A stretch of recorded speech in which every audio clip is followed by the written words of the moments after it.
Many businesses are getting governmental loans, and to get forgiveness for those loans, you need to track the spending for each one. So here's an easy way to track it. So in QuickBooks, we're going to go to Accounting and the Chart of Accounts. This is a sample file that we're using now. We're going to go to our bank account, which we have the Good Bank, and we're going to add sub-accounts below them so we have each loan tracked. So we're going to add a new account.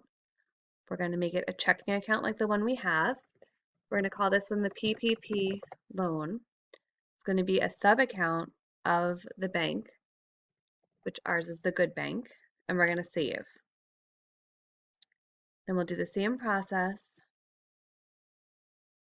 for the EIDL loan, and we're going to put that as a sub-account of Good Bank as well. We're going to save.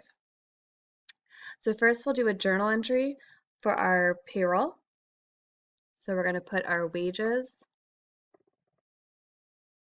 Let's just make up numbers. We're going to say 5,000. We'll say our taxes. Let's say 500. And then we're going to put this out of the PPP loan because we're paying the payroll to our employees.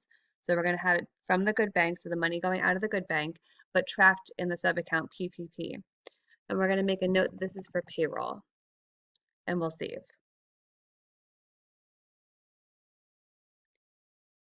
Next, we're going to go into the bank feeds. And let's say we're a contractor and we needed to buy gas for our generator. So we went to Sunoco, we purchased gas. We'll call this fuel.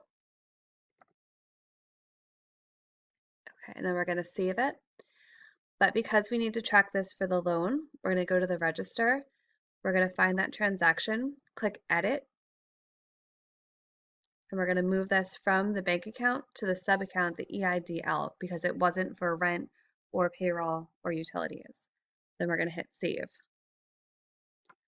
Next, we're going to write a check to our landlord. So we'll go into the rent, the PPP for the rent. We're going to add a check and we'll pay it to Landlords RS. We're going to make it for $1,500. Description that it's rent and expense for rent.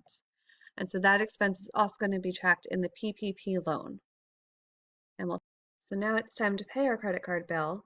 So we have a balance of $2,000. We can go record a payment in the register.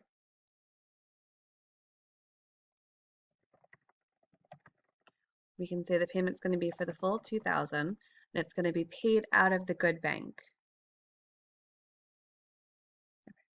Here we go. And we'll save. But then we have to go back in and edit so we can split out how much of that was for the EIDL because some of this was for cost of goods sold. So we're going to put 700 to the EIDL for cost of goods sold. And then we're going to adjust this to the difference that's actually coming out of the bank and it cannot be applied towards the loan. So we'll save this. And that's a couple of examples. So we'll run the report, we'll refresh. You can see here the total balance of our bank is $3,473, but of that, this amount was used for EIDL, $776, and $7,000 was used of the PPP loan money. And we can drill down further into this to see more details. So we can see of the EIDL, the Sunoco was fuel, and this was cost of goods sold, the 700.